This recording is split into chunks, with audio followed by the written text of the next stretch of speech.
So this is the Culavedalla Sutta, and I've shortened it a bit just to make it concise. There are many questions in it, and they are asked by a layman called Visakha, and he asks a nun, Dhammadina. And the first question he asks is, in what sense does the Buddha refer to the term Sakaya? It says Sakaya, Sakaya. What is that? What does that mean?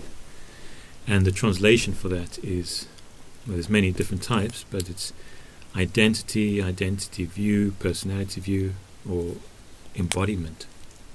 So it's person, identified, body. So in what sense does the Buddha refer to Sakaya? And the answer to that is the 5 assumed aggregates are referred to as Sakaya, that is form, feeling, perception, sankharas, and consciousness. So in what sense does the Buddha use the term Sakaya? What would your translation be for that? What is that? Personality. Because it's the 5 assumed aggregates. So it's That's any notion of personality, any notion of identification with anything. So that's why, as far as the extent of identification goes, as far as the extent of Sakaya goes, it's to the extent of the 5 aggregates. You cannot be identified with anything else that's not within 5 aggregates. What is? Well, it's interesting to see that the person asking this is not asking what is myself. What is the self? What is atta? Atta, what is that? He's asking what is Sakaya. Right. Yeah, well, means he already kind of understood the difference there. Yeah. So what is this person? It's that ownership. Yeah. See, you can't have attavada, you can't have the self-view without underlying ownership, but you can still have the underlying ownership without a self-view. So, unquestioned ownership of your 5 aggregates is how and why the attavada exists for people. It is why they think in terms of I was in the past, I will be in the future, and so on. Now, when you start uprooting that, it's not going to happen overnight, and it's not just like flipping a switch and now everything is suddenly not self and not my atta and so on. The course symptoms of that ownership that you have in regard to the aggregates, the course symptoms would fall off, but you're still going to have subtler levels of identification and ownership with what? Well, with form, or with feeling, or with perception, or with activities, or with consciousness. Can't be something other than that. So for him, he's already... Well, he already has some understanding, because that question that he asked already implies knowledge to a degree of distinguishing between, what is myself? Right. Because see, if he approached and said, okay, that atta and that anatta that the Lord teaches, what is that? Then she said, it's the 5 aggregates. That would not be an accurate answer. That would be quite a misleading answer. Because that is not what atta is. Atta is the result of that. But what is that? Well, it's that ownership. So that's what he was referring to when he asked about Sakaya. And can you find any sense of ownership apart, outside, away from this body, this experience as a whole? No. So that's why it kind of implies that embodiment of ownership. It's bound with this form, with this what you are. Now, to what extent? It's to the extent you've been maintaining the ownership carelessly, but unless a person is an arahant, there's always going to be some degree of it present. That conceit, identification and ownership. It's also interesting that corresponds 5 assumed aggregates. It's also the summary of the First Noble Truth of dukkha. It's the exact same, not anything different. Right. Yeah. Well, it's the same insight, really. Just explained in different ways, different terms. Described differently, but it's the same. Because the ownership is the root of suffering. The identification is the root of suffering. The craving is the root of suffering. So when there is craving, there is the ownership. And there's ownership, there's craving. But the identification is not explicit, like I am this, or I am that feeling, or I am this body, or I'm... Exactly. Mhm. It's more That's already like implied in your how you act, basically, and how you perceive. I mean, that's also... it presupposes, Hmm. like any perception you have, it presupposes already ownership. It's Mm. already there as an underlying basis. So exactly, it's not on the level of choice whereby I choose to not identify, oh, this aggregate is impermanent and this is impermanent. You're doing that with your ownership already. It's So the- non-specific. And Yeah, so the only way to kind of remove the ownership is to start undermining it indirectly. Because whatever you directly take to tell yourself that it's not yours, well, that experience as a whole is yours. So then that's what we said, like with Atta, he would be perceiving an Atta. Oh, this is not self, this is not that. But perceiving the not self is done with your sense of self. Mhm. So it's not just so easily, you can't so easily wiggle out of it. Mm. Yeah, the second question is, what is the source of Sakaya, that identity? And you basically answered that. It is the craving for the perpetuation of being or existence, and delighting and lusting here and there. That's what That is keeps your ownership perpetuated, which is what then simultaneously feeds this gratuitous assumption of I am and who I am and what I am and to what extent I am and what is mine and so on. It's a symptom. It's a symptom. So what is the ending of Sakaya? Removal of the craving and desire, restraining desire and lust till the craving is understood, abandoned, dispassion experienced. There is no more ownership, then thus Sakaya cannot possibly persist. Yeah, the complete dispassion, abandoning, rejection, freedom, and attachment from craving. but that's an indirect process in terms of allowing craving to arise without acting out of it. You're not trying to get rid of the craving in terms of not allowing it to arise. Yeah, that's a kind of a It's topic in itself. unavoidable. It's like you have to get rid of beginningless. the craving. You have to abandon the craving. But what does that getting rid of mean and abandoning? Well, we covered that in other talks. It does not mean denying it. It does not mean get rid of this, because that's just another thing you're doing out of your craving now against that. So you're full of aversion towards it. Satisfying it. Certainly not. So basically, Trying whether to you're satisfy satisfying it or you're trying to deny it or you're ignoring it, all of those would be acting out of that craving. So that's exactly why the practice of Dhamma is subtle, and it's not just a question of countering when this arises with that arises. It's about discerning the middle way in between. But as far as the answer to the question goes, yes, by abandonment of craving. Now the next question can be asked, how do I abandon that? Well, then you go to every talk we did on the gradual training, the entirety of it. That's how you abandon it. So that is how, and it's the Noble Eightfold Path. So that's how you. Oh, abandon. well, there you go. Maybe just read the sutta then. Yeah, exactly. Because there is exactly that tendency of, all right, same what you say, like, okay, so this is not myself, so I'm dealing with it. Or, okay, so I'm not craving now, I shall abandon this craving. Oh, craving, get rid of the craving, I must not crave. No, that's all just wishful thinking now. And you're trying to jump at the end, at the result of what, yes, you need to abandon it. Same when we spoke about as hindrances before, when people can't come to terms with learning how to be patient in regard to them, but feeling fully justified in being averse towards the mind of, experiencing pleasure or pain and just trying to get rid of it, just trying to counter it and antidote it with a method, with a technique, and feeling justified in doing so. As like, no. You have to be able to see that mind for what it is. So you have to recognize that, well, you are already within the craving. So you can't just, I can get rid of this craving without that being also part of that craving. So then, how do I deal with this? That's a valid question. Well, you deal with this by not trying to get rid of it, by not thinking it's on the level of choice or antidoting your unpleasant experiences that you are fundamentally still averse to, but by recognizing, right, that's the gradual training, the Noble Eightfold Path, the entirety started from the livelihood, speech, bodily actions, precepts, sense restraint, all of that is your way out. Not like something you do on a side, sometimes, but then I relax on the weekends, but then I'm back onto it on Monday. No. Your whole existence is being reshaped by that entirety of the Noble Eightfold Path. That's why when the Buddha did describe what's the way out, that's the way out. There is nothing shorter than that can be the way out. If it were, it's not the way out. What comes up often is I want something palpable to do. So how to deal with that?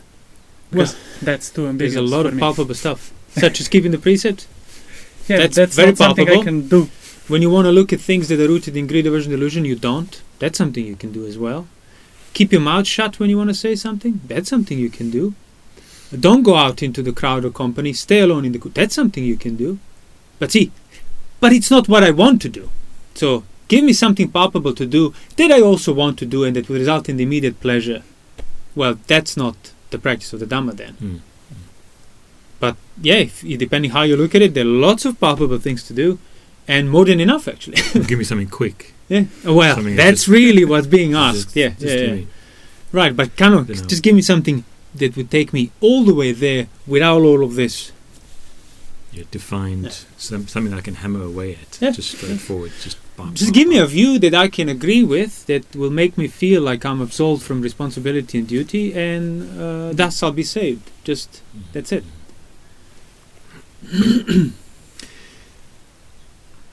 So, is the assumption of the Upadana. the upadana in terms of the five aggregates, is the assumption of ownership the exact same thing as the five assumed aggregates, or is this assumption one thing and the five assumed aggregates another? So, is my identity separate Right. from those aggregates, or is it the same?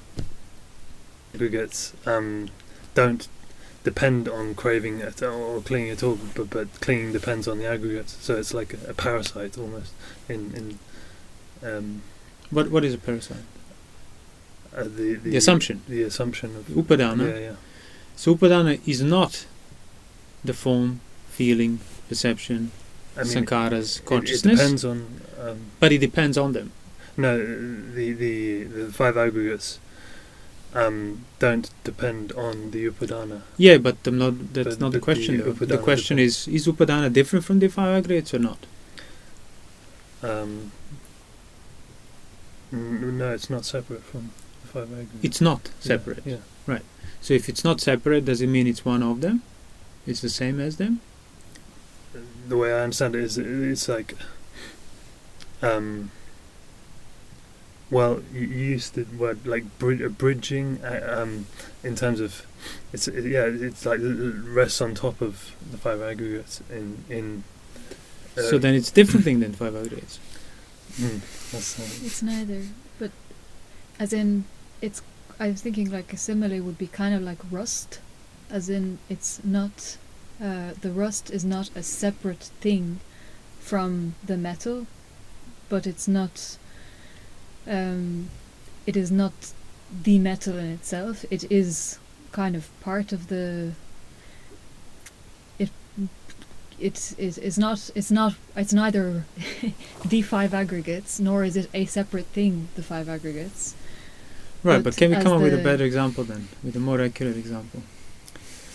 I see what you're saying, but you could But- peel off the rust and you got a separate And thing you've got now. a separate thing, yeah. So what but- cannot be peeled off the five Mhm. aggregates, but it's not the five aggregates, but it cannot be found apart from them. Well, upadana is that, Upadana. but can we find a simile for it?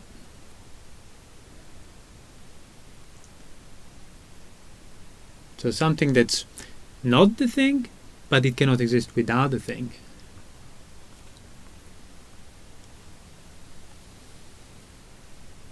The reason I'm asking for simile means if you can come up with a simile, you're understanding the principle. Mm-hmm. Yeah, that's I'm not asking for a specific simile. I'm asking Mhm. for Mhm. anything that would represent it. like a parasite. Well, no. parasite, exists on its own, then it comes and feeds on you. Or- So you could separate it from it. You see, yeah, and you can kind of separate it, but not quite. Like cancer was another example I thought of, that it is not. Yeah. It can't exist on its own apart from the body, and it's not the body, Hmm. but it kind Can we of come with a different another example? one. Something else. That's two already for me. Something else. So Something One- more one- I've accurate. had one strike. Yeah. Something more accurate. So it cannot be found Mm. from the five aggregates. It cannot be found apart from it. But it's not it. The So- sense of So is this I. is this thing? No, but I want an example. I don't want. An I'm example. not asking for an answer to what I just gave the answer to. What's the example? Like any example of something that is generated by something else, and to that extent it exists. But if that thing stops generating it, it cannot exist anymore. It cannot exist on its own. Like a fire burning on fuel. There you go. Exactly. Candle, light, Mm. flame, anything generated by a burning candle, wick, fat, oxygen. Mm. But it's not it. See, there is a heat in regard to a candle or light, you could say for that matter. Can you just take that apart from the candle? It's inconceivable. Mm. So it cannot exist anywhere apart from that source of Mhm. fire. But it's not it. Mhm. If you touch the flame, if you look at, you won't find the heat in it. You won't find the light in it. And that's also how I think other suttas as well talk about it, upadana, taking up a fuel, burning. Mm. So the aggregates are the fuel. No. No. Well, Depends. I mean, practically speaking, I don't think you need to now differentiate the layers of fuel, but you need to recognize that the assumption, the identity, the ownership won't be measurable by what you can observe, because what you can observe is the level of the aggregates. So you could say aggregates are fuel, but not on their own. Mhm.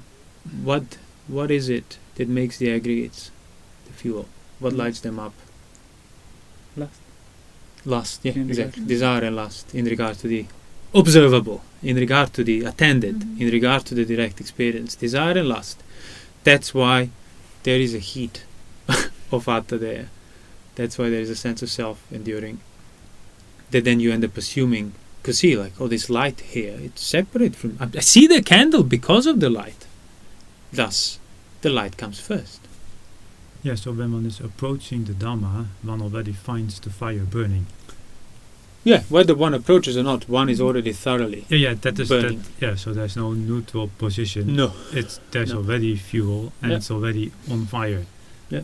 Like, So you need to see, like, if you okay, so now this light revealed here reveals a problem. What do I do with it? How do I deal with it? Well, you have to find the source of Mhm. the fire. So You can be trying to dim the light and then get rid of, dissipate the heat and manage all the secondary. But for as long as the main source is still being fueled and burning, well, the fire will carry on. And that's exactly when the Buddha would say, like, well, a person reflecting wisely on his own situation, he will not dwell and invest effort into questions of, okay, so was I in the past, will I be in the future, what am I now, how did it, and this, trying to satisfy the already proliferated craving upon craving upon craving for answers in who I am and what I am, and seeking safety on that level. He would recognize, okay, like the Buddha says, the problem is desire and passion. Yes, I have all this pressuring answer I need to clarify, but let me do things in the order he said you should do them. So first keep the precepts, guard the sense doors, dwell restrained, and then you'll see that probably 80% of your questions will subside because they got dissolved now. There is no more fire fueling the pressure of finding these random answers. You realize, that was all rooted in me just not wanting to deal with the fire. That was unpleasant once I became aware of it. So you have to recognize what the fuel is and stop How do you adding stop it? onto the fire. By recognizing, How do you recognize it? like you said, by first taking on the precepts, learning the sense doors, and then seeing Seeing what? how my behavior affects the mind, so to say. What calms it down and what makes it more wild. But what if you don't see those specific connections? Would you then stop keeping the precepts? No, Why not? because the precepts because not keeping the precepts is affirming the wrong view, basically. Is affirming that the problem is not in the fuel, but in me being burnt. So you already know where the problem is, basically, by keeping the precepts.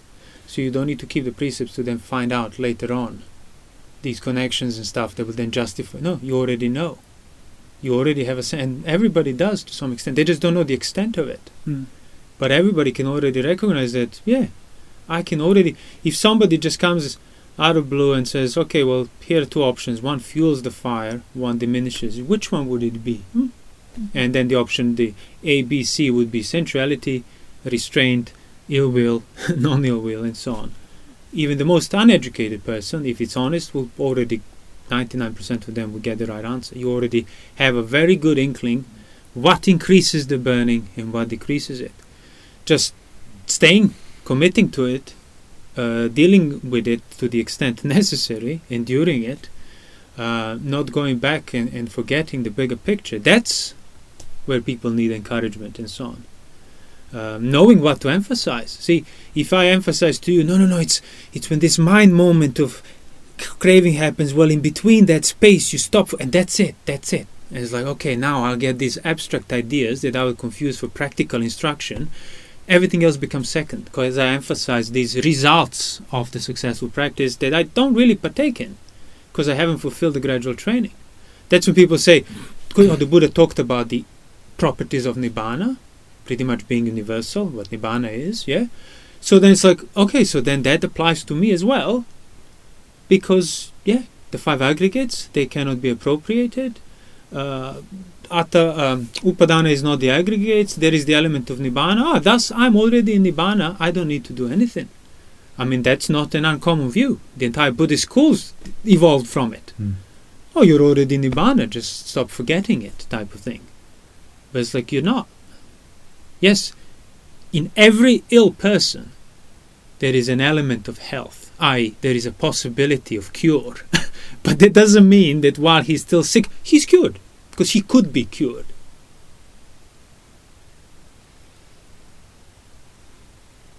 And then it's sticking to it, to the cure, to the prescribed cure, which is the Noble Eightfold Path. That again, as I said, if you're honest, you realize you don't need much convincing. If you're honest, you realize, yeah, you got a sense restraint, of course.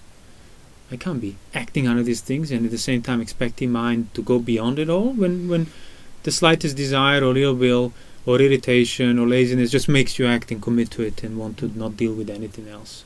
That's why the Buddha referred, or one of the main, was it the main factor that he praised, they would like be a common thread from somebody who's a Putujana to an Arahant would be diligence. Not perceiving the light and floating in the air or having jhanic ecstatic experiences or whatever else. No, diligence. Diligently not abandoning what you know you should be doing. There you go. Nothing mystical about it. Which is exactly why it's not very popular.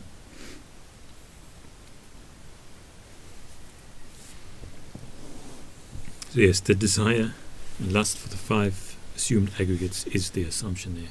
That's why the assumption's there. Yeah. That's what fuels there.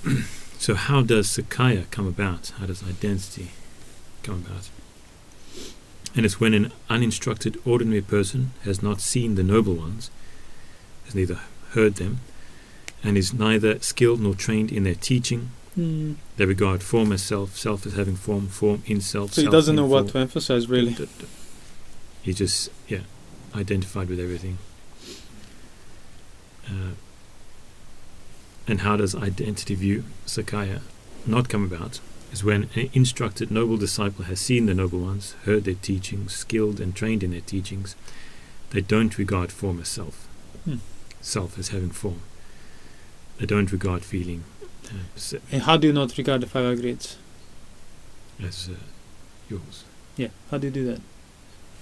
So how did that noble disciple, who has met the wise ones, how did he arrive to the point of not regarding these things? Did he just start not regarding things because he was told the esoteric truth that uninitiated were not privy to? So how did he do it? By not acting out of craving, this assumption of... How do you start that? How do you begin that practice of not acting out of craving? Virtue, sense restraint. Yeah. And then So by hearing what he needs to do first and actually doing it, that's the great mystery. That diligence. Yeah, he went and visited other teachers who said, well, nobody gets killed, there's nothing given, there's nothing lost, there's no life, there's no death, there are no Brahmas, it's just what you have, it's just element. Okay. Then he went to another teacher and he told him something on the same level, or another teacher taught him how to watch sensations and so on. And then they came to the noble one and he told him, well, keep the precepts, guard the sense doors, don't go after things that are inducive of lust, don't act out of aversion, don't act out of carelessness, don't act out of hindrances. Endure that. The confinement that builds up, again, you have to get used to it, stop resisting it, stop being averse towards that. Dwell in solitude, watch your intentions, and everything else then will fall into place. Then the form will not be regarded as yours. The feeling will not be regarded as yours, even if you wanted to. Because you thoroughly endured the unknownability of it, which was the scary or unpleasant part. So by being instructed rightly, he applied the effort of sense restraint, guarding of the sense doors, enduring the confinement, not acting out of hindrances, not trying to get rid of them, and so on. And now he's skilled in not regarding form as his. But he was not just, oh, this is how you do it, okay, thank you, and everything else we just sweep under the carpet and you just come straight to the application of the result of your supposed application. Nothing's real. Yeah, Nothing. or just dismissing it and so on. So is the Noble Eightfold Path conditioned or unconditioned? It's conditioned. Mm. You don't just... What's the Noble Eightfold Path? Oh, okay. That's it. I got it. I got it. I understood that. I listed it. I studied the etymology of every term. Yeah. All the permutations, I memorized it from 4 different Nikayas, and that's it. I understand the Noble Eightfold Path now. Does that make it understood? No. Conditioned by what? This clarity of firstly, not contradicting what is being said, keeping the precepts, acting virtuously. That's the first condition. Yeah. And acting rightly, abstaining from wrong acts, by body, by speech. Then through that it's possible to see the danger of acting out of craving. But see, what will... what also... See, if you're not acting out of desire, ill will, hindrances, if you have heard the Dhamma, you're not acting out of these things, what else is being developed there? Well... What are you developing by not acting? The the mind, exactly. Perspective. What is the strengthening of the mind? It's samadhi. It's composure. So by not acting out, you are developing the samadhi. So that would be another condition, so to speak, of the path. Sila Samadhi Panya. Yeah. Eightfold Path. Yeah. By getting composure. By not acting out, by having the mental strength to not try to get rid of things as soon as they arise, you are establishing perspective now. It's like, wait, but I don't need to get rid of this. That was not the problem. And that would never occur to you if you were too busy trying to get rid of it. Mm-hmm. And perspective is that. And that's the perspective, Development of wisdom. And when that perspective is just unshakable, whichever way you turn it, the perspective remains correctly established, then there's not much to do anymore. The mind is easier and easier to tame in that. Yes, of course. Yeah, same like with any other wild animal. The beginning is the hardest. It says, are the 3 categories, Sila, Samadhi, Panya, virtue, composure, and perspective, or wisdom, included in the Noble Eightfold Path? Is the Noble Eightfold Path included in the 3 categories? Which one? Noble Eightfold Path is included in the 3 categories. Yeah. What does that mean? It can be summarized in the way that we just described. So the 3 categories are the more fundamental 3 aspects that then you can further define into Eightfold Path. But it's really the 3 layers of development. which we said, yeah. Precepts, virtue, cover the first layer. Yeah, right Samadhi, speech, composure. right action, right livelihood, sila. Yeah. Right effort, right mindfulness, and right composure. Yeah. Is samadhi. And right view, right thought is a category of wisdom. So these three categories, are they linear or non-linear? Non-linear. Exactly. So You don't do one and then exactly, back that's and what I mean. So it's not work like, on the other one. see, by knowing the three categories, by knowing that the category of sila, so to speak, well, see, there you go. Means the category of some perspective has to be there. Otherwise, you wouldn't stick to it. You wouldn't do it. Means a degree of composure has to be there. Otherwise, again, you would just be pulled left and right by any idea you have. So they come together. So you can then emphasize one, but by doing so, the other two are being developed through. It's not I do one, then I move on to the next one, I forget about the first one. No, through developing one, you're developing the two. Through developing the two, you're developing the third one. Doesn't matter. So what is composure? What is samadhi? What things are foundations of samadhi? What things are the prerequisites of samadhi? What is the development of samadhi? You just answered that. That elevation of mind is samadhi. The four bases of present mindfulness. Four foundations of samadhi.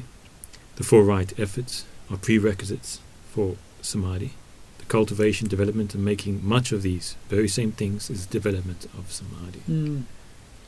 So four right efforts, foundations of mindfulness, and any elevation of mind. Composure. Yeah, is imperturbability. Yeah. So then you go, how many sankhara are there? It says there are three. There are these three sankharas: physical or bodily, verbal and mental. Kaya sankhara, vachi sankhara, chitta sankhara. What is the bodily determination? The kaya sankhara. What determines the body? No, I wouldn't. It doesn't determine the body. What activates the body? What is the bodily activity? Activator. What is the bodily activity? The bodily activity. Yeah, I mean, the answer is the breath. But you could also, like, say the heart or the functioning brain. No. I don't understand the Activity. distinction. Activity requires intention. It's choice. Yeah, Yeah, there's intention. There is a degree of intentionality in It's art. like the There closest isn't one. neutral. Yeah. It is, exactly. So that's why the breathing is inseparable from the body. Yeah. Cannot be considered apart from the body. It's a bodily activity. But yeah, it does still imply a certain degree of intentionality. Unlike operation of other organs. And what about being in a body posture? What is that? Well, That depends on all that. yeah, that's kind of practically. Obviously, you could practice on the level of bodily postures, but it's not. It's not necessarily always revealing the activity aspect. And breathing is. It just So occurs to body me. posture, it's more like on the level of recognizing there is a beating heart. That you don't really have that. It doesn't require that direct say or direct input. You just find yourself seated or standing and so on. Yes, you had the intention to change, but now you are seated. Whereas breath is always... Breath is always engaging. Breath is always active in that sense. It's a. What were you going to say? Sorry. Yeah, it just occurred to me in relation to your question. Like, you can do a heart transplant, so you can take somebody's heart out, put it in a box, and it sort of keeps beating. Yeah. But you cannot take the breath out in the same way. yeah, exactly. Yeah, so that's why in and out breathing is the bodily activity of the fundamental kind. So what is the verbal vachi sankhara? The verbal activator. What is that? Thinking and pondering. What is that specifically when it comes to speaking? It's first one thinks and then it breaks into speech. Yeah, that's how it happens. What is that thinking? What is the extent of that thinking and pondering? I guess that's what I'm asking. What is the extent of the Vachisankara? What is the extent of the intentional activity? Because there's the Sankara aspect of it. But the assumption to externalize that thinking and pondering.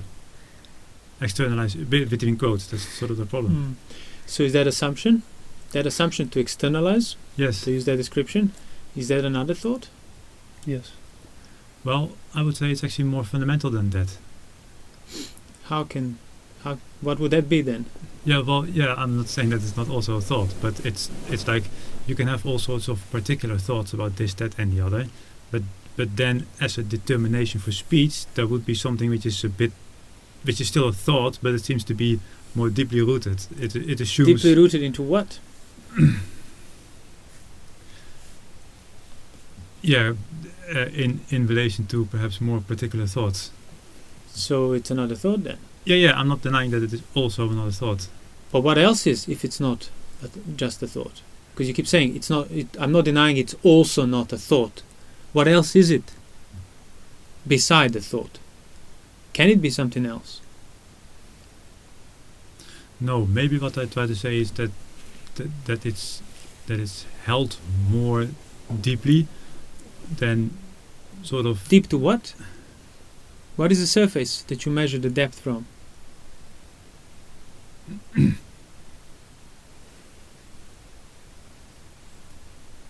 Okay, let me put it the other way around. Are you saying it's exactly on the same level as every other thought?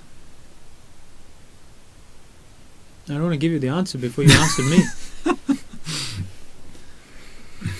We'll arrive at it, but it is quite useful where you. It's quite useful where you started, because that's exactly why people don't understand the extent of thinking and pondering, because they keep thinking there's something more to it. But that more, it's only more because you assumed it to be outside of your thinking and pondering, and exactly deeper. But if you start looking at the depth, you realize, well, it can only be a thought. So for as long as I don't open my mouth and utter voice, air, sounds, I am not speaking. Doesn't matter how much deeply I go into verbal thinking and pondering. So you want to stop the Vachisankara?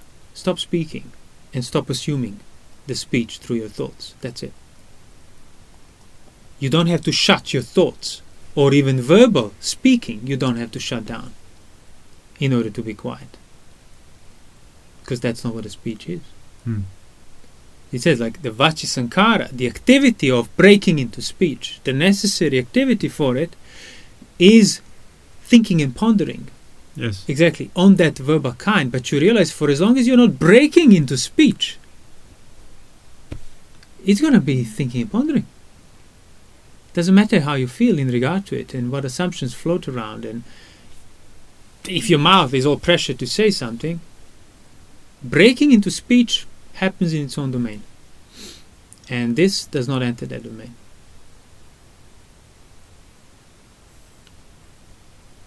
Then what determines the breaking into speech if it's not that thinking and pondering? The domain of verbal possibility of speaking. The domain of having a mouth that can utter voices. Yeah, but whether it does or not still involves some sort of intention there. Well, that's my point. There is no transition of that intention. It involves intention to think and ponder and say something which is not on the level of speech. When it is, it's because it came on from its own domain. The speech comes from its own domain because thinking and pondering to speak is in its own domain. There is no overlap. There is no one goes into the other and then your voice comes out. That's the self-centered point of view. Yes. So if you understand the extent of vitaka vichara correctly, it's almost understanding the limit correctly. That's what extent means, exactly, yeah. And not assume that there is, okay, this is the limit and then my speech is outside, which is another vitaka vichara. So you realize, well, how do then I access the domain of speech Well, by speaking. That's it. You can't access with your thoughts. In the same sense, your mind does not sit in your body, does not access your form. It just overlaps through assumption and assumes it's in it, and vice versa. Uh-huh. And that's that converging point of speech, of verbal sankhara. Mouth is physical, sounds are physical, its own level of the form, but it's your thinking and pondering that does not know its own extent, that you assume, like, I have said this, and it went out. No. I'm thinking of saying it, and then the body is speaking for me. That's pretty much what I'm saying. But now you can accept that as information, sure, but you really need to see it on the level of your acute thinking and pondering as a verbal sankhara. As a verbal sankhara means that thinking and pondering determines the possibility of... Means talking to yourself in your own mind. Yes. That's what it means practically. Yeah. That's a verbal sankhara. But it's not speech. But it's not speech. It's not speech. No. It determines speech, but it's like in the... Well, see, why does it determine speech? Let me stop answering it. Let me start asking questions. Why does speaking to yourself in your own mind, why is that a determination for breaking into speech? Can you break into speech without having spoken? No, impossible. That's why. Now, why is that? Why? Well, that's an irrelevant question. There is no, this is how that happens. What is inseparable is that there is no breath apart from the body. Just that is the base sankhara. What is inseparable is there is no breaking into speech without verbalized thinking. That is just the necessary basis for it. And then consequently for the third sankhara, the mind and perception and feeling. It's inseparable from it. And the reason why I'm saying this is because speech in particular, obviously, it's quite relevant for when it comes people to practice meditation and so on, whatever their meditation means for them. But the point is, no matter how differently you're going about it, pretty much what is common is that everybody overlooks it. Everybody just wants to shut down the thoughts and the mental speaking, confusing it for, this is a speech, this is a chatter. Well, actually it isn't. It's unrestrained thinking and pondering, yeah, that's for sure. But one thing is to restrain it, harness it, hone it, and another thing is to try to get rid of it and get that piece of no thinking. So first, develop it rightly, see the distinction, the different extent, the necessary basis, and then you'll know how to calm down the rest. And those are the actual reflections that even Bodhisattva was doing, what we mentioned in that sutta. He says, he would have a hindrance of lust arise or thoughts of cruelty. He wasn't trying to get rid of it, stop thinking it. No, he would start telling to himself internally, this is for my own harm. Is this for benefit of me or others? No. What has this resulted in the past? Engaging with sensuality. Well, resulted in increasing the kind of unpredictability of my own mind, the lack of composure, the bad choices out of non-perspective. You can tell all those things, not mechanically, but in relation to an enduring pressure of lust. Same, you have pressure of ill will, sure. You have a choice to act. Let's not act for a second. Stop, sit down quietly, and review it. As the Buddha would say, in your own mind. Wait, this state that I'm being pressured by now, how many times it happened so far? By the way, I'm speaking this so you can hear me, but you should do this in your own head. How many times I've done this? I don't know. Did it ever result in completely freeing me from anger, or did it ever not make things worse, or did it not ever make me remorseful after? No. So it's always universal and wholesome. That's it. You don't even need to answer now whether you should act or not. You would have already subsided that anger by maintaining the correct perspective in regard to it. Now, do that thoroughly, day in, day out. Whenever anything unwholesome comes, you review it. Ask yourself direct questions in regard to the arisen experience, not mechanical questions. I'll just go through the motions of these repeating mantra questions to get that experience ahead when I actually did gain the perspective rightly. Oh no, it's the right perspective, right. So you go back to it. Each time things arise, you question them rightly, verbally, internally. And then, the time will come when you realize, okay, there's nothing unwholesome pressuring me. Why don't I stop this questioning and reviewing and constant maintenance of these wholesome thoughts? Let me just be mindful of this non-speaking mouth and stop talking even verbally in my mind. And you would have sufficiently tamed your mind by then. And by then you could even plan for the second jhana, which is exactly what Bodhisattva did. But by not seeing where the line is, you'll be trying to get rid of the thoughts or ignoring the verbal thinking, oh, this is where the practice is, while the actual root of the context and perspective starts with verbalizing what is right here present. Not mechanically, like they did in Mahasi, but actually with a question that points at the perspective of understanding what's presently endured. And that's developing perspective, developing strength, that's developing samadhi. That's the step that's kind of overlooked, because of which you won't be able to go very far. That's why even in the suttas, when somebody wanted, like Mahamoggallana wanted to understand the first jhana, when the Buddha encouraged him, he said to himself basically, first jhana, what is first jhana? And started describing the factors, not on the level of information, but on the level of attending what is there and being simultaneously described by thinking and pondering, without breaking into speech. Mm-hmm. But it all comes from this first chariot of not acting out. Well, see, if you don't put that first, all what I'm saying is, you could even get a glimpse of it. Oh, I can maintain the perspective. And then, out of lack of the proper development, you're going to reinfuse it with the same old attitude of wanting a shortcut. So instead of then enduring what's present, questioning yourself rightly to reveal the motivation in the context, you'll be just mechanically verbalizing, as I said, mantras, or like, oh, I'm sitting, I'm touching, I'm feeling, I'm perceiving, completely ignoring your intention behind it. So, verbalize whatever you want, and then verbalize the question, why are you verbalizing that in the first place? Why is this relevant to me? Why am I trying to verbalize these things so desperately? Oh, because I don't want to suffer. Oh, right, so suffering is back here, and how am I dealing with it? Well, by verbalizing random methods that I made mechanical because I'm lacking proper development of sense restraint, gradual training. I have not endured things rightly on the right level sufficiently enough, so I just can't help it. I just need a fix, a shortcut. So then exactly, even if the Buddha himself is just telling you exactly what to do, you will make that into a method of an impersonal kind. Mm-hmm.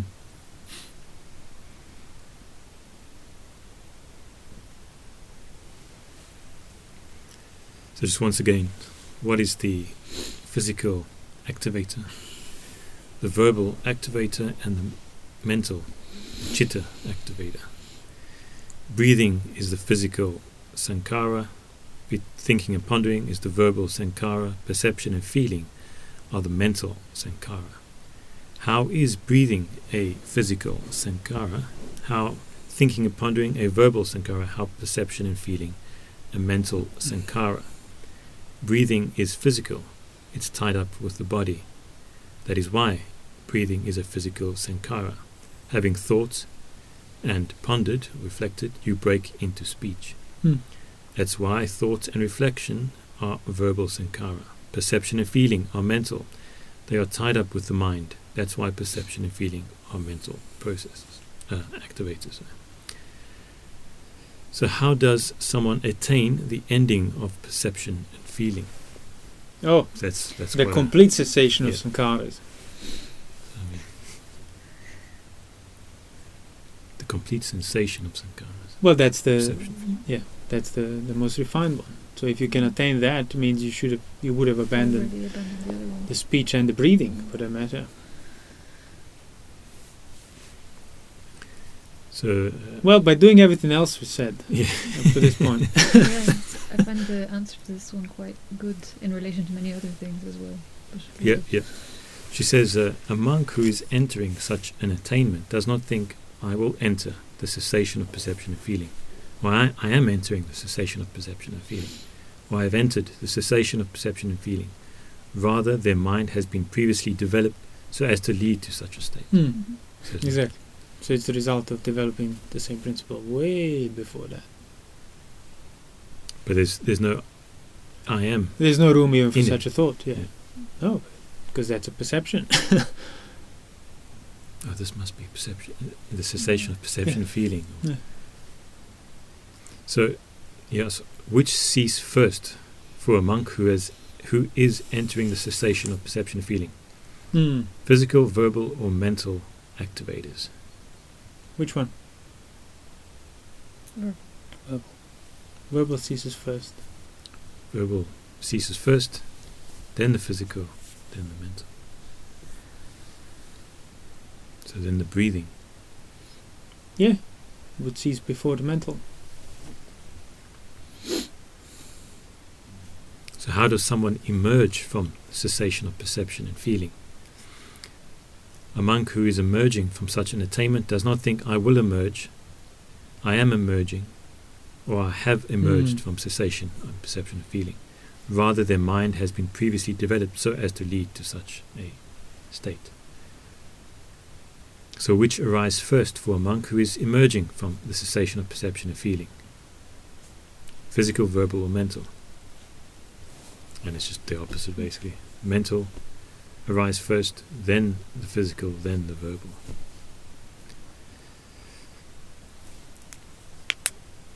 So when a monk has emerged from the attainment of the cessation of perception and feeling, how many kinds of pressure or contacts do they experience? They experience 3 kinds of pressures or contacts. Emptiness, sunyata, signlessness, animita, and undirected desire, apanhito. It's like non-specific desire, non-specific intention. Just I can't even understand it. Can't even visualize it. Well, it goes hand in hand with signlessness. Sign is the specificity. So the mind is established upon non-specificity of signs. Then the only thing they can accompany is equally non-specific direction, which you wouldn't even call a desire from the point of view of desires. They're always bound with the specific. Yeah. And the emptiness, exactly. It's not the emptiness. It's the empty of ownership, the empty of self. Hollow of lust, aversion, hollow of that burning core that was existing before.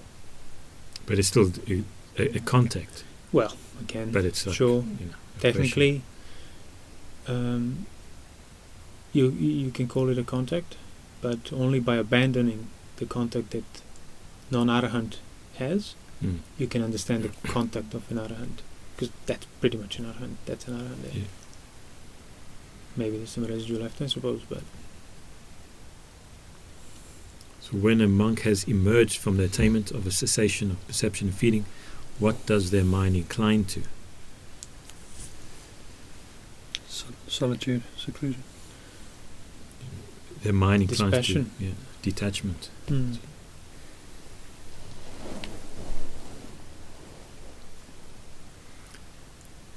How many feelings are there? There are 3 feelings: pleasant, painful, and neutral. What are these 3 feelings? Anything felt physical or mental as pleasant and enjoyable. Anything felt physical or mentally as painful or unpleasant, this is painful. Anything felt physically or mentally as neither pleasurable nor painful, this is neutral feeling. So what is pleasant and what is painful in each of these feelings? So pleasant feeling is pleasant when it remains and painful in its ending. Painful feeling is painful when it remains and pleasant in its ending. Neutral feeling is pleasant when known and unpleasant when not known. Yeah, we spoke about it often. We just spoke about it the last time. Probably. Yeah. So what underlying tendencies underlie each of these 3 feelings? So the underlying tendency for lust underlies pleasant feeling, the underlying tendency for resistance underlies painful feeling, the underlying tendency for ignorance underlies neutral feeling. Do these underlying tendencies always underlie these feelings? So no, they do not. So what should be given up in regard to each of these three feelings? The underlying tendency to lust should be given up. When it comes to pleasant feeling, the underlying tendency to resistance should be given up when it comes to painful feeling. The underlying tendency to ignorance should be given up when it comes to neutral feeling. Yeah, so then, but it's obviously not as, practically speaking, because what is pleasant in a pleasant feeling and what is unpleasant in a pleasant feeling? You just read that. Yeah, when it's changes. So both. you are then underlined tendency for aversion towards the unpleasant aspect of the pleasant feeling. Yeah. So when there is a threat of change to something that's held dear and pleasant, you're averse to that. Although it's still that same pleasant experience, now it's the aversion underlying it. Or lust, when you equally carelessly accept it, take it for granted, want more of it. And that's, again, none of that would be obvious, none of that would become apparent if somebody is first and foremost not acting out of their feelings, including feeling justified in trying to get rid of this lustful thought that is obviously still regarded as pleasure, but now because of all the other views, that is, I must get rid of this, but now you're just fueling further that aversion. So either way, underlying tendencies remain and are being perpetuated. So you start with a pleasant feeling that's underlined by lust. Then, so, but lust is a problem, I must be restrained. Now you're averse to it. Well, again, aversion is a problem. Exactly. Now aversion is a problem. So how do you fuel lust? How do you fuel aversion? How do you stop fueling lust? How do you stop fueling the aversion? Acting out of it or not acting out of it. Exactly. Yeah. So obviously, when you're talking about the unpleasant aspect of a pleasant feeling, that is underlined by the aversion, that will be a subtler form of action, but it's still an action. Aversive thoughts, aversive methods, rooted in aversion, trying to get rid of it. That's just your aversion, and that's why you will remain bound to that which you're still lustful for. But if you don't fuel the lust, nor you act out of aversion, you get to actually see it for what it is. But it's unpleasant now. That's why you can't, abandon the underlying tendency of either lust or aversion by doing something else. By act, exactly. The only way you can abandon it is through attending to it concurrently, as we said. Concurrently attending to what is there a necessary basis for either your lust or your aversion or your actions that come out of it. Oh, it's a feeling arisen on its own, still endures. Agreeable, but now I perceive a danger in any form of engagement with it. Whether I reach for it to bring it closer, or whether I reach for it to push it away, reaching for it, that's why I suffer. That's why I get burned. Not because the thing is there on its own. But that will not become apparent if you haven't attended to it rightly. Yonisamanasikara. If you haven't attended to it concurrently, presence of that feeling means all these permutations and aversion and lust and acting and restraining, because this thing is there. And you get to see through all these movements and kind of options and jumps of the mind, you actually perceive right through it what's at the other end of it, which is an enduring feeling. Yoniso, of this whole activity that I'm being overwhelmed and restraining and acting and justifying. Oh, presence of feeling, right. So when that feeling is not present, all this is redundant. Okay, well, it's already redundant by seeing that. And that's how you calm down. Yeah, and in the same way, you cannot free yourself from the pressure of thinking and pondering by breaking into speech, because it's a completely separate domain. Exactly. Yeah. And not just that, like when you do break into speech, you realize, as I said, the body is speaking for you. You are not doing it. So that's actually analogous to wanting to get rid of the pressure of sensuality by acting out bodily.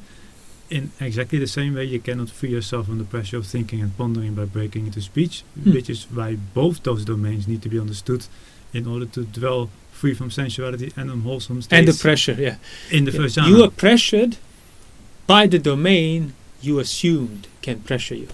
So you gave it power to pressure you, and it's factually pressuring you. Obviously, there was no first point manifested before which you didn't give it power, and then you gave it power. You already find yourself overpowered by it due to your own wrong notions and assumptions.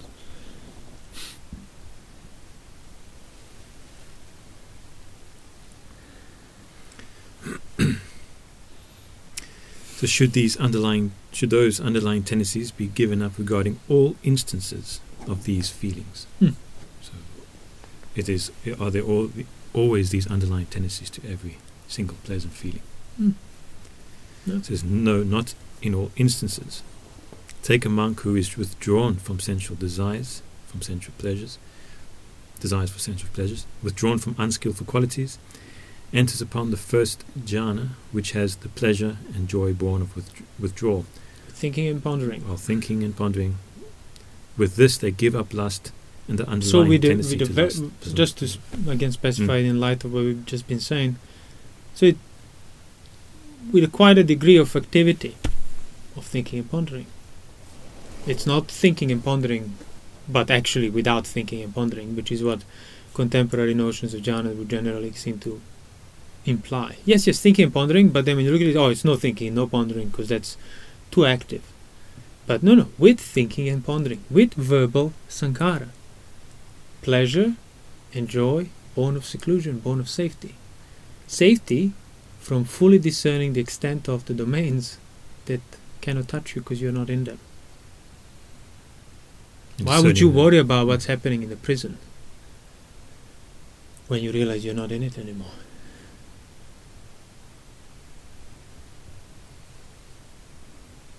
And you were in it before because your assumption was keeping you in it. So that pleasure that is there, it's a pleasure of safety. Yeah. Can you lust after that? Possible. Because it's the abandonment of that lust. Yeah. Do you need to get rid of it? No. Would you fear if it changes? No. Because you know that the change would have to be within the separate domains that you're safe from now. Thus there will be no aversion towards it either. No fear of that change. Exactly. Yeah. No fear, no aversion. And then, so what about a painful feeling? Is there underlying tendency to aversion towards all painful feelings? No. It says, take a monk who thinks, oh, when will I enter and remain in that same dimension that the noble ones enter and remain in? And nursing such a longing for the supreme liberations gives rise to sadness. With this, they give up the resistance, and underlying tendency to resistance does not lie underneath that. I mean, they give up the aversion. Yeah. They give up that resistance. They give up aversion towards that painful feeling of sadness. Yeah. So it's a pretty much painful feeling they were standing for, the domain that the noble ones dwell in. You just needed to stop resisting it.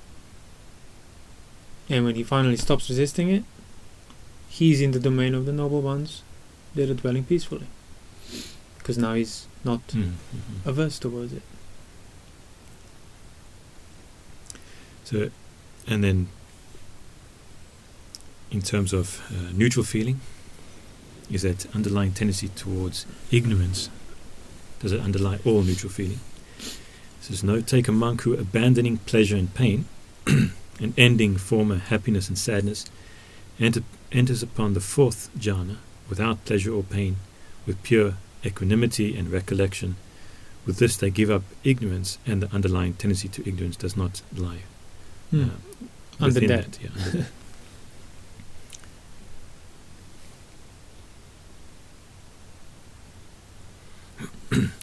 So these are the last questions. What is the counterpart of pleasant feeling? What is the counterpart of pleasant feeling?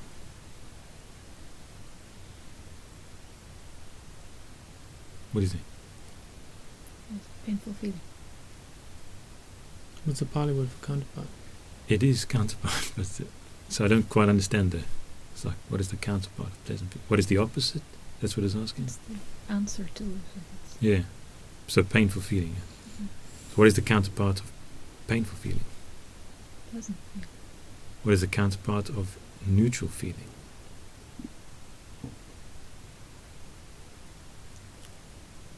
What's the counterpart of neutral feeling?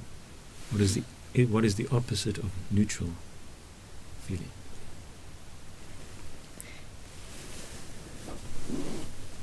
Ignorance. Ignorance. I don't know how that's the answer. Yeah. What is the counterpart of neutral feeling? Ignorance.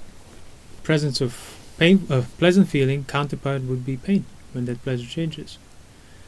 Presence of Okay. painful feeling, counterpart is pleasant because it will have to disappear, the pain. So then you'll experience pleasure, the present It's like result of it. other The other end the of other it. end of it, exactly. That's what I was going to say. The other like side, it's or- The Yeah, other the side side of it, the or other the side. other So presence of Okay, neutral yeah. feeling, it's ignorance. is ignorance, not knowledge. Mhm.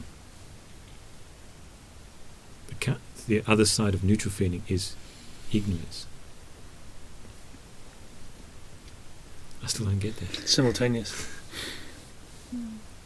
Yeah, because you don't start neutral. Mm. When an unenlightened mind experiences neutral feeling, it's being not understood. That is the presence there of that neutral feeling.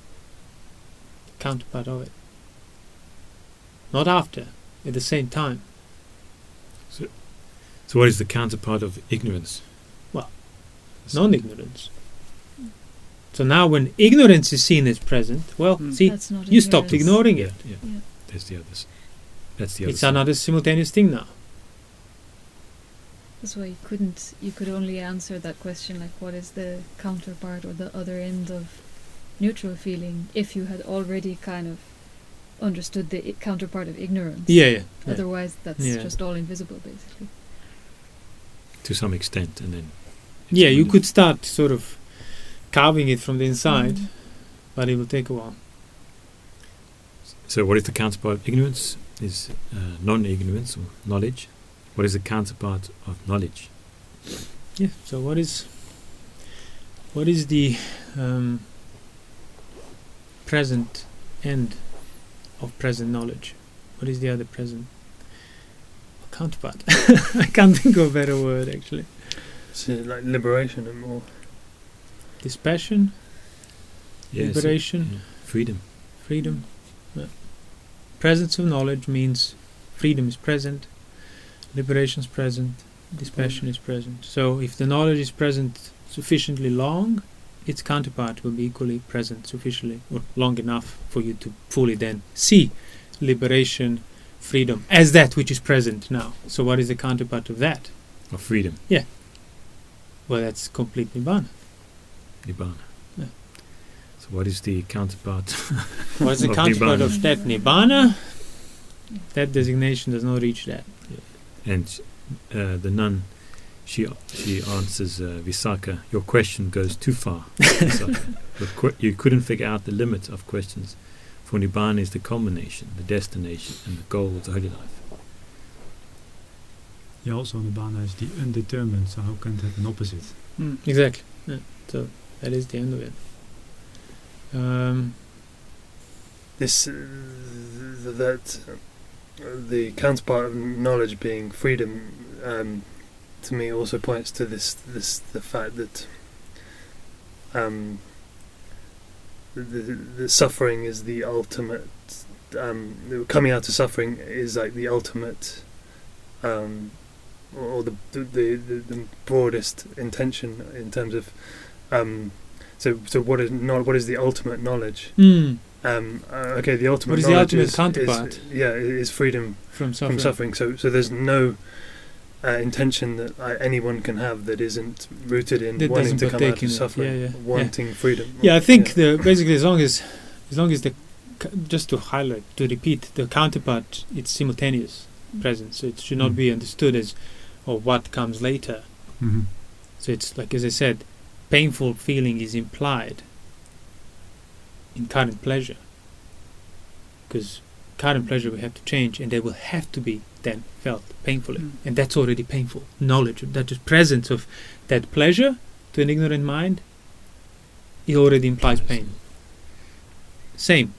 Presence of pain already implies pleasure, because it will have to end one way or the other. Neutral feeling implies ignoring. Now you see ignoring, well, that implies non-ignoring. Not ignoring? You see distraction. Yeah, implies. you could say that. Yeah. And like the Eightfold Path, this isn't linear. That No. It's, as we said, it's the three aspects of one development, which is development of dispassion and freedom from suffering. That's it.